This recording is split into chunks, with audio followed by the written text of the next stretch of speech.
Cabinet मंत्री धन सिंह रावत ने सामुदायिक स्वास्थ्य केंद्र जोशीमठ का निरीक्षण किया और संबंधित अधिकारियों को दिशा निर्देश दिए। इस दौरान कैबिनेट मंत्री धन सिंह रावत ने कहा कि जोशीमठ में हो रहे भूधसाव और सामुदायिक स्वास्थ्य केंद्र के भवन का सौंदर्यीकरण किया जाएगा।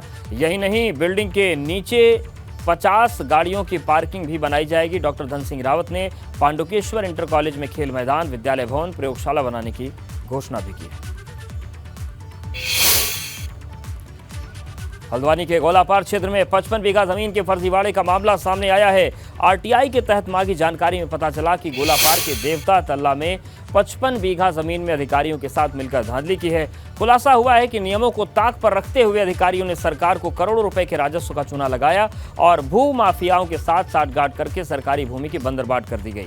आरोप यह है कि 55 बीघा जमीन पहले एक शख्स को दान में दी गई, बाद में उसी शख्स ने महीने भर बाद ही वो जमीन 7 लोगों के नाम कर दी। डीएम मामले की जांच कर रहे हैं।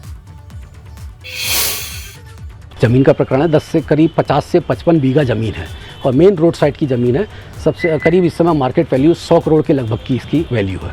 तो इस जो ज़मीन का जो पूरा प्रकरण था, तो इसमें जब मैंने आरटीआई डीएम जिलाधिकारी कार्यालय नैनीताल से मांगी थी, उसमें जो आया है तो इसमें विनियमित हुई थी ये ज़मीन, वर्ग 4 से विनियमित हुई थी, पक्की ज़मीन हुई थी।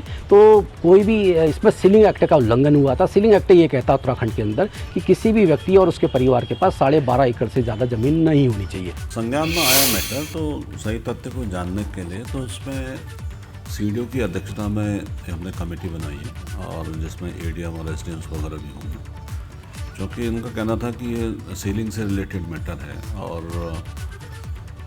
गलत तरीके से लोगों के उसमें नाम में चढ़ाया गया। तो पूरे तथ्यों को जानने के लिए तो ज़रूरी है कि एक से वरिष्ठ अधिकारी से हम जांच कराएंगे। तो हो भी सकता है कि इसमें सच्चाई भी हो या ना भी हो, तो उसको इग्नोर भी नहीं किया जा सकता। तो सीडीओ की अध्यक्षता में एक कमेटी।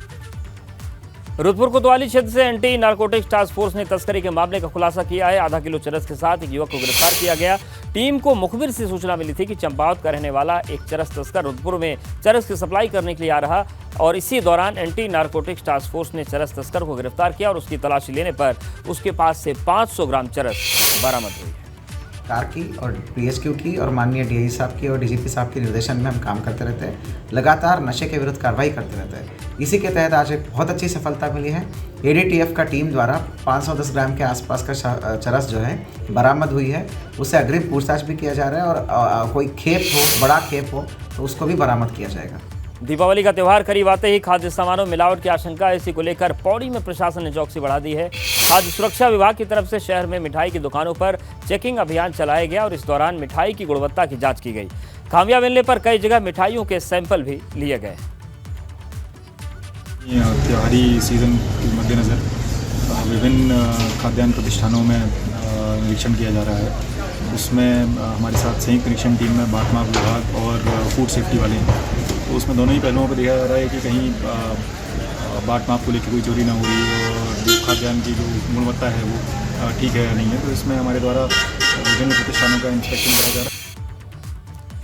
उत्तराखंड के पहाड़ी इलाकों में मौसम बदल गया है। हेमकुंड साहिब में बर्फबारी हुई है और कपाट बंद होने के बाद अब तक कई बार यहां पर बर्फ गिर चुकी है। 10 अक्टूबर को हेमकुंड साहिब के कपाट शीतकाल के लिए बंद हुए थे। तो आप देखिए किस तरीके से ज़बरदस्त बर्फबारी यहाँ शुरू हो गई। हालांकि कपाट बंद होने के पहले से ही ये बर्फबारी शुरू हो गई थी, लेकिन अब बर्फबारी लगातार हो रही है। तो मौसम पूरी तरीके से पहाड़ी इलाकों में बदल चुका है। हेमकुंड साहिब में बर्फबारी शुरू हो गई है। कपाट बंद होने के बाद अब कई बार वहां पर बर्फ गिर चुकी है। जोशीमठ बद्रीनाथ हाईवे मलबा आने से बंद हो गया। नेशनल हाईवे 58 पांडुकेश्वर के पास बंद है। इसमें बद्रीनाथ धाम की यात्रा पर जाने वाले तीर्थ यात्रियों को दिक्कतों का सामना करना पड़ रहा है। तो देखिए, हम जोशीमठ के पांडुकेश्वर की तस्वीर दिखा रहे हैं जहां पर मलबा आ गया और उसके बाद फिर रास्ता बंद हो गया। हालांकि जो टीम है प्रशासन की उस मलबे को हटाने में लगी हुई है। बड़े बड़े जो पत्थर आए हैं उनको हटाया जा रहा है।